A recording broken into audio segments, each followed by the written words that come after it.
안녕하십니까, 남강호입니다. 오늘은 엔비디아 이야기를 가져왔습니다. 자, 결론부터 딱 말씀드리겠습니다. 이번 달 엔비디아는 크게 5가지 키워드로 정리됩니다. 첫째, 실적 발표와 주가 반응.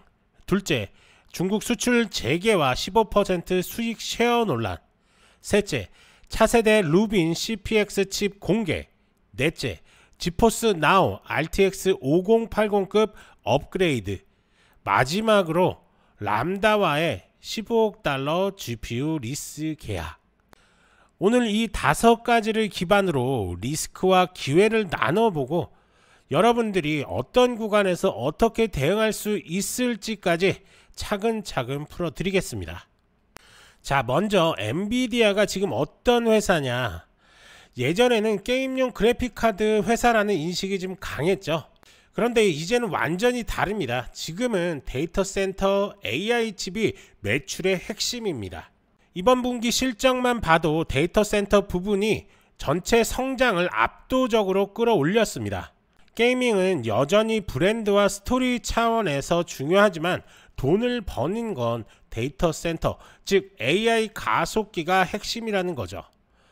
이제 투자자들이 보는 관점은 데이터 센터가 계속해서 성장할 수 있느냐, 병목은 없느냐, 여기에 달려 있습니다.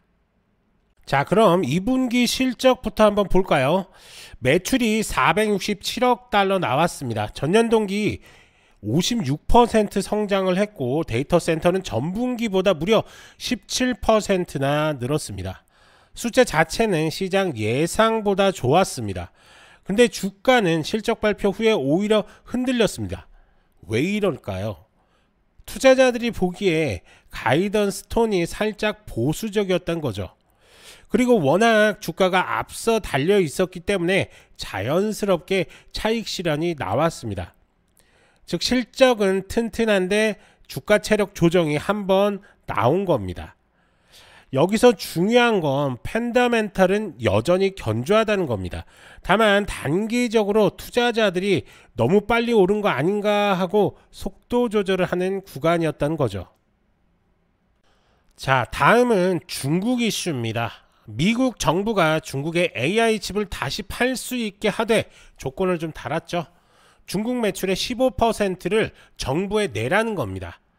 자, 그럼 엔비디아 입장에서 어떻게 될까요? 매출은 다시 들어오지만 마진이 줄어들 수 있다는 걱정거리입니다. 애널리스트의 추정으로는 전체 회사 기준 마진이 약 1% 정도 깎일 수 있다는 얘기가 좀 나옵니다.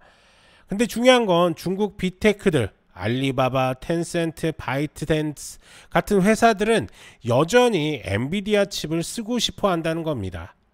대체재가 부족하거든요. 결국 이건 매출 회복 대 마진 희석이라는 양날의 검입니다. 투자자 입장에서는 정책 발표 나올 때마다 변동성이 커질 수가 있으니까 헤드라인 리스크 관리가 중요하다는 겁니다. 자, 세 번째는 제품 이야기입니다. 엔비디아가 새로 공개한 루빈 CPX 칩이죠. 이게 뭐냐면 지금보다 훨씬 큰 규모의 데이터를 처리할 수 있는 차세대 AI 칩이라는 겁니다. 예를 들어 100만 토큰 단위의 언어 모델 처리라든지 영상 생성, 코드 생성까지 동시에 할 수 있게 설계가 됐습니다.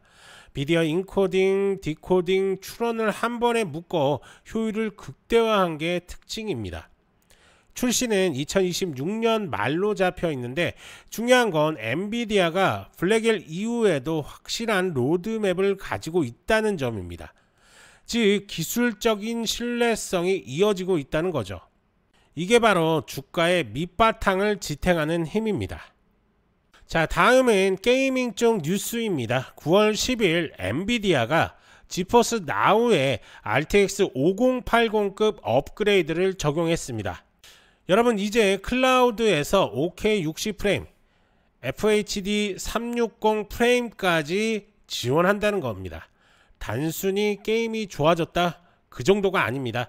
게이밍과 클라우드 그리고 생성형 AI까지 연결되는 생태계 확장의 의미가 있습니다. 즉 엔비디아는 게임 회사에서 AI 생태계 플랫폼 회사로 변하고 있는 과정을 소비자에게 직접 보여주고 있는 겁니다.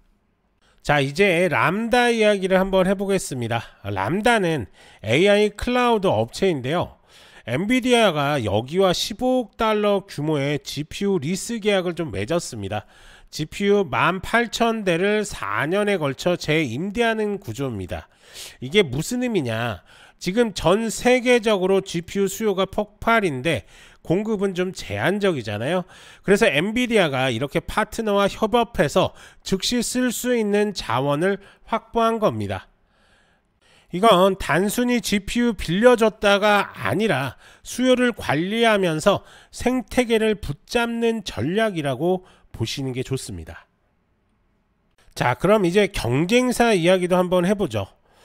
브로드컴, AMD 같은 기업들이 AI 칩 시장에 도전장을 내고 있습니다. 그런데 왜 엔비디아가 여전히 우위냐? 바로 CUDA 생태계 때문입니다. 자, 그럼 CUDA 쿠다 생태계란 뭘까요? 쿠다는 엔비디아가 만든 병렬 컴퓨팅 플랫폼 겸 프로그래밍 모델입니다. 말이 조금 어려운데 쉽게 얘기하면 원래 GPU는 게임 그래픽 연산에 쓰였지만 쿠다를 통해 GPU를 범용 계산에도 활용할 수 있게 한 겁니다. 즉 CUDA 쿠다는 GPU를 프로그램할 수 있는 도구와 소프트웨어 환경을 결합한 거다라고 이렇게 볼 수가 있습니다. 즉 단순한 드라이버가 아니라 개발자가 GPU를 마음껏 활용할 수 있는 라이브러리, 컴파일러, 툴킷이 다 들어있는 종합 생태계라고 보시면 됩니다. 자, 그러면서 애널리스트들도 이런 점을 좀 보고 긍정적으로 좀 평가하고 있습니다. KBS 같은 곳은 여전히 목표가를 230달러를 좀 유지하면서 엔비디아를 톱픽으로 꼽고 있습니다. 즉 단순히 하드웨어가 좋다 나쁘다가 아니라 소프트웨어와 생태계가 장기적인 경쟁력을 만드는 거다라고 이렇게 볼 수가 있습니다. 자, 우선 차트 한번 보면서 설명을 좀 이어갈 건데요. 자, 보시면 아시겠지만 4월 말이죠. 4월 초중순부터 시작한 랠리가 현재까지도 사실은 이어지고 있는 그런 상황처럼 보입니다. 하지만 단기 추세적으로 봤을 때는 좀 꺾이는 움직임이 좀 나왔고요. 저희 황금선 지표에서도 숏타임, 즉 내려가는 하방 압력들이 지금 살아있는, 올라가는 압력보다 조금 더 높다, 즉 떨어질 가능성이 상당히 높다라고 이렇게 보여지고 있습니다. 하지만 추세는 우상향 추세선을 아직까지는 유지하는 것처럼 보이지만 단기 하락 후에 빠르게 회복될 수도 있는 그런 자리입니다. 결국에는 단기적으로는 뭐 중국 뉴스가 나올 때마다 좀 변동성이 생길 가능성이 상당히 높다. 그래서 헤드라인이 나올 때마다 좀 급등락이 나올 겁니다. 그러면 거기에 휩쓸리기보다는 뭐 분할 매수라든지 분할 매도 전략이 좀 유효하다라고 이렇게 볼 수가 있습니다. 자, 현재는 아직까지 아까 전에 말씀드린 대로 숏타임, 즉 내려가는 압력이 조금 더 강한 움직임입니다. 그렇기 때문에 이런 자리에서는 관망세 유지하시는 게 맞고요. 대신에 이렇게 롱타임이 나왔을 때, 롱 시그널이 나왔을 때 그때 들어가도 늦지가 않은 겁니다. 자, 보시면 아시겠지만 엔비디아 같은 경우 저희가 4월 24일 날 들어갔습니다. 4월 24일 날 들어가서 이때 매도하고 나왔는데, 자, 단기적으로 38%의 수익을 가져가실 수가 있는 겁니다. 그리고 나서 다시 한번 또 들어갑니다. 이때. 그래서 이때 팔고 나와도 단기 15%의 수익을 가져가실 수가 있는 거죠. 자, 그렇기 때문에 이 지표를 통해서 매매를 한다면 충분히 큰 수익 가져가실 수가 있는 거고요. 아무리 고점 논란이 있다라고 하더라도 이런 구간에서 단기적으로 수익을 먹을 수가 있는 거죠. 자, 그러면 지금 보고 있는 이 황금손 지표를 어떻게 써야 되냐, 어떤 식으로 활용을 해야 되냐, 제가 자세하게 설명을 드릴 건데요. 자, 우선은 제가 지금 쓰고 있는 트레이딩뷰, 이 전 세계 트레이더들의 90% 이상이 지금 트레이딩뷰를 쓰고 있습니다. 왜냐하면 뭐 국내 주식도 나오고 뭐 미국 주식이라든지 항생, 코인 할 것 없이 모든 차트들이 나오고 있습니다. 그래서 트레이딩 뷰를 쓰셔야 될 것 같고요. 가입하는데 30초도 안 걸리니까요. 그거 하나 준비하시면 될 것 같고, 쓰는 방법을 이제 아셔야 되니까 제가 영상에서 더보기란 클릭하신 다음에 그 다음에 지표 상단 문의 클릭, 그리고 설문지가 나올 겁니다. 그러면 부자 되는 지표랑 뭐 종목 상담이 필요하신 분들은 종목 상담까지 클릭해 주시면 되고, 그리고 전화번호 남겨주신 다음에 개인정보 수집에 동의한 상태에서 제출까지 눌러주시면 됩니다. 자, 특히 뭐 해외 교민분들도 국가번호 포함해서 휴대전화번호 작성을 해주시면 저희가 설치 방법 안내해 드리는데, 자, 문제는 연락을 드리면 연락이 잘 안 됩니다. 해외 교민분들 같은 경우는. 그러니까 메신저 아이디하고 이메일 같이 남겨주시면 저희가 자세하게 설명을 좀 드리겠습니다. 자, 그렇다고 해서 이거 완전히 공짜로 드리는 건 아니고요. 왜냐면 제가 제 투자 경력 30년 가까운 투자 경력의 집합체인데 이거를 그냥 드릴 수는 없고, 저도 트레이더 생활을 하다가 지금 유튜브도 경험을 하고 있는데, 저도 제 채널이 10,000명이 넘고 싶고 10만 명이 넘고 싶고 100만 명이 가고 싶습니다. 그렇기 때문에 이 지표를 원하시는 분들은 첫 번째 저희 채널 무조건 구독하셔야 됩니다. 그래서 구독자 이벤트다 라고 이렇게 볼 수가 있는 거고요.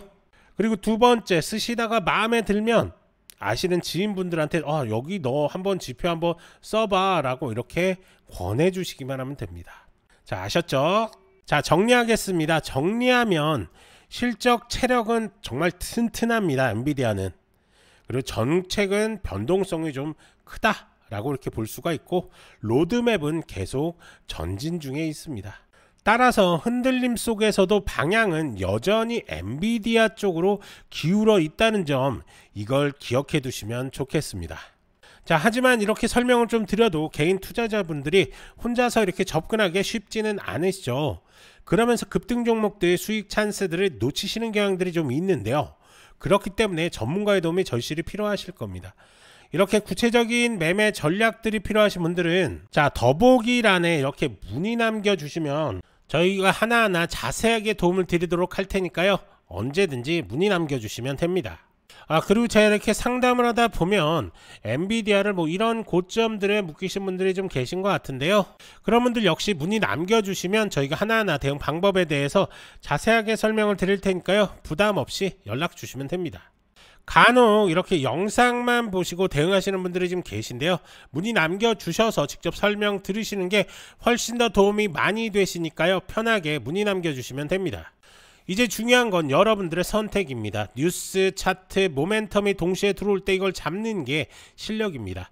좋아요, 구독 부탁드리고 문의 남겨주시면 도움 드릴 수 있는 것들 최대한으로 도움 드리겠습니다. 저는 남강호였고요. 다음 영상에서도 빠르고 정확한 정보로 다시 찾아오겠습니다. 감사합니다.